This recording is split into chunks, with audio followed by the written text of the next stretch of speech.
Bueno, hoy vamos a meternos de lleno en un tema que es que es a la vez una tragedia humana tremenda y un laberinto legal casi incomprensible. Sí, Hablamos del derrumbe de la discoteca Jet Set en la República Dominicana. Pero el análisis que tenemos hoy sobre la mesa no se queda solo en el suceso, ¿eh? Va mucho más allá. así es. Y para guiarnos tenemos un documento que es una bomba. Se titula Manifiesto por la Vida y la Justicia. Y viene con un análisis comparativo que lo acompaña. Sí, Y te adelanto que es un material que, bueno, no solo no deja indiferente, sino que genera una indignación bastante profunda. totalmente. Nuestra misión hoy es desgranar cómo es posible que la muerte de 236 personas pueda acabar con una sanción legal mínima. O sea, ¿qué nos dice esto sobre la justicia? Claro, la pregunta de partida es tan directa que duele. ¿Cómo es posible que una masacre con 236 víctimas mortales se enfrente a una pena máxima de solo 2 años de cárcel? Venga, vamos a desgranar esto, porque de entrada suena a disparate. Desde luego. A ver, primero los hechos, para que nadie se pierda. Abril de 2025, discoteca Jet Set en Santo Domingo. Vale, Hay un evento con cientos de personas y de repente el techo se desploma. El resultado es devastador, 236 personas fallecidas y más de 180 heridas. Madre mía. y es que es muy fácil decir el número, pero estamos hablando de padres, madres, de jóvenes que salieron a divertirse, de trabajadores del local, de turistas, vidas truncadas. Y justo ahí, en esa primera descripción, es donde empieza la fractura. Porque el manifiesto deja clarísimo desde el principio que esto no fue un accidente imprevisible. No fue un rayo que cae del cielo, vamos. Exacto. Lo califica, y esta es la clave de todo, como el resultado de una negligencia prolongada. Claro, y eso lo cambia todo. Porque si es negligencia, la pregunta ya no es cómo pasó, sino quién permitió que pasara. Eso es. De hecho, una de las frases más potentes del manifiesto lo resume perfectamente. 236 vidas no son un accidente, son una deuda del Estado. Uf, qué frase. Es que el documento subraya que había señales previas, grietas, informes ignorados sobre el deterioro de la estructura y que la supervisión de las autoridades fue, y cito, inexistente o complaciente. O sea que se veía venir. Vamos, que era una crónica de una muerte anunciada. Exacto. Y eso es lo que convierte una tragedia en una injusticia. Porque si se veía venir, significa que se pudo evitar. Y es precisamente ahí donde el sistema legal, en lugar de dar respuestas, Da una que es completamente incomprensible. incomprensible sí, y que choca frontalmente con esa idea de que no fue un accidente. Aquí es donde la historia da un giro que, francamente, cuesta creer. La respuesta judicial fue, bueno, para quedarse a cuadros. A ver, Los responsables fueron arrestados meses después y solo por la presión de los medios. Se les impusieron medidas muy leves y el juicio empezó a aplazarse una y otra vez. lo típico. Pero el corazón del problema, el dato que tuve que leer varias veces para creérmelo, es que la ley dominicana solo contempla una pena máxima de unos 2 años para el homicidio involuntario, Sí, sin importar si la víctima es una o, como en este caso, 236. Explícanos esto, porque desafía toda lógica. es que la desafía. Y como bien señala el análisis, la culpa no es del juez que lleva el caso. Ah, ¿no? No, el juez está atado de pies y manos. El problema es la ley. El Código Penal dominicano es una herencia directa del modelo napoleónico del siglo XIX. Del 19. Sí, y tiene un vacío legal gigantesco en este aspecto. No contempla la acumulación de penas por número de víctimas en casos de homicidio por imprudencia o negligencia. Espera, déjame entender esto bien. ¿Me estás diciendo que si una negligencia causa una muerte, la pena es de hasta 2 años? Sí, Y si esa misma negligencia causa 236 muertes, ¿la pena sigue siendo la misma? exactamente la misma. ¿No hay ningún multiplicador, ningún agravante por la escala de la catástrofe? Ninguno. Para la ley no hubo 236 homicidios imprudentes. ¿Cómo? Hubo una sola acción negligente, un único evento. Da igual el resultado. La lógica legal es que el acto imprudente, no revisar la estructura, ignorar las advertencias, es uno solo. Uno solo. Y por tanto, se juzga como un solo delito. El manifiesto lo dice de una forma que es demoledora. Para la ley, 236 muertos igual a un solo evento. Madre mía. Es una lógica jurídica que, desde el punto de vista humano y de las víctimas, es una auténtica humillación. Es que es brutal. Reduce una masacre a un tecnicismo legal. Y las implicaciones son profundísimas. Legalmente, el Estado lo trata como un solo error, pero para la sociedad fue una carnicería causada por la avaricia y la dejadez. Claro. El sistema no tiene las herramientas adecuadas. No existen figuras penales como la catástrofe por negligencia empresarial o una responsabilidad penal corporativa que sea realmente efectiva para castigar algo de esta magnitud. La ley sencillamente no está diseñada para un crimen así. Y para entender la dimensión de este disparate legal, de lo anómalo que es, el análisis nos saca de la República Dominicana y nos lleva a un caso que es como un espejo inverso. Sí, el contraste es muy revelador. Nos vamos a Suiza, enero de 2026. Un incendio en un bar, Le Constellation. Mueren 40 personas. Una tragedia terrible, por supuesto. Pero la reacción del sistema fue la noche y el día. Radicalmente opuesta. En el caso suizo, los arrestos de los responsables se produjeron en menos de 10 días. 10 días. Pero no es solo la rapidez, es que se decretó prisión preventiva inmediata para ellos. Y la justificación del juez fue clarísima. Había que evitar el riesgo de fuga, asegurar que no se destruyeran pruebas y, muy importante, prevenir la manipulación de testigos. La diferencia es abismal. En un caso, meses para un arresto con medidas leves. En el otro, días y a prisión preventiva. Claro. Esto nos lleva a una de las conclusiones más duras del análisis comparativo, ¿no? Habla de una diferencia de filosofía. Totalmente. Lo que vemos es un quiebre filosófico. En el sistema suizo, el proceso penal busca, desde el minuto 1, proteger a la sociedad y la integridad de la investigación. Actúan rápido y contundencia. Exacto. Para mandar un mensaje claro. La seguridad colectiva está por encima de todo.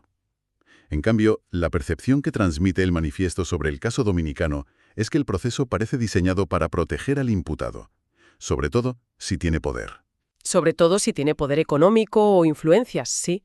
Se priorizan sus garantías procesales hasta un punto que parece anular la propia búsqueda de justicia para las víctimas.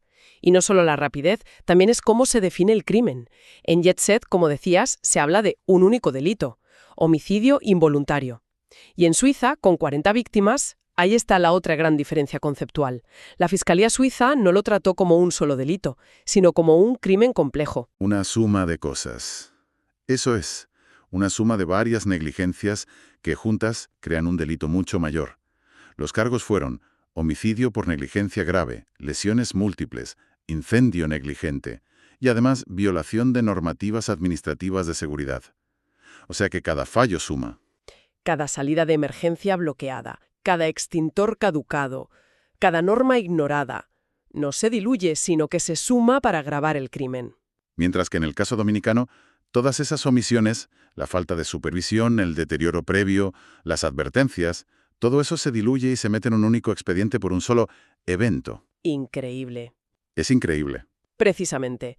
En un sistema, la suma de las negligencias crea un crimen agravado, mucho más serio. En el otro, parece que el resultado es el mismo que si solo hubiera habido una única negligencia menor. Qué terrible. Y esa es la tragedia legal que se suma, de forma cruel, a la humana. Entonces, lo que empezó como el análisis de una tragedia se está convirtiendo en algo mucho más grande. Ya no estamos hablando de los dueños de una discoteca, ¿verdad? No, para nada. El manifiesto apunta mucho más alto. Sin duda. El documento deja de ser una queja por un caso concreto y se convierte en un pliego de cargos en toda regla, una denuncia formal y muy estructurada contra el propio Estado dominicano. El texto enumera una serie de acusaciones gravísimas. La primera, la más obvia, acusa al Estado de mantener un código penal obsoleto, decimonónico, que es incapaz de dar respuesta a las tragedias de hoy. Claro. Segundo, la inexistencia de una figura penal para la negligencia empresarial a gran escala. Y tercero, y esto es muy duro, afirma que la vida humana queda desprotegida cuando el responsable del daño tiene poder económico. Y la lista sigue, ¿eh? Denuncia también que la dilación judicial, los continuos aplazamientos, no son una anomalía del sistema, Sino la norma. sino que se han convertido en una estrategia normalizada para agotar a las víctimas y diluir la atención mediática. Y por último, la conclusión de que el sistema, tal y como está, no puede garantizar una justicia que sea proporcional al daño causado. Sobre ese punto de la dilación judicial, me parece clave, porque no es un concepto abstracto. En absoluto. Y ese punto es fundamental para entender la dimensión del sufrimiento. No es solo burocracia. Claro. Hay que imaginar ser una de esas familias. Cada aplazamiento no es un tecnicismo legal en un papel, es tener que volver a pedir el día libre en el trabajo, es volver a organizar el viaje. Es volver a prepararse mentalmente para verle la cara a los acusados. Exacto, para que luego un abogado presente un justificante médico de última hora y todo se posponga otros 6 meses. Es revivir el trauma una y otra vez. Es agotador. Es sentir que el sistema te está agotando a propósito, esperando a que te rindas. Es una forma de violencia institucional. Entonces, lo que está realmente en juego aquí va mucho más allá de este caso. Lo que está en juego es la credibilidad del propio Estado de Derecho. Esto ya no es solo sobre una discoteca. Es una acusación formal al Estado por no haber hecho su trabajo legislativo. Por no actualizarse. Por no actualizar su marco penal para proteger a los ciudadanos en una sociedad con eventos masivos y con empresas que gestionan riesgos a gran escala. El Código Penal no está a la altura. Hay una frase en el análisis que me parece que lo resume de una forma brillante y terrible a la vez. Dice, la tragedia del jet set no fracasa en los tribunales por falta de pruebas, fracasa porque la ley dominicana no sabe cómo castigar un crimen de esta magnitud. Es una conclusión contundente y dolorosamente precisa. El sistema no tiene las herramientas. Es como intentar apagar un incendio forestal con un vaso de agua. Buena analogía. La ley actual es manifiestamente insuficiente y eso, como dice el análisis, no es un simple error técnico, es una deuda histórica que el Estado tiene con las víctimas. Y precisamente porque no quieren que esto se quede en una denuncia al viento, el manifiesto termina con una serie de exigencias muy concretas, casi un plan de acción. Sí. Para que una tragedia así no vuelva a caer en este limbo jurídico.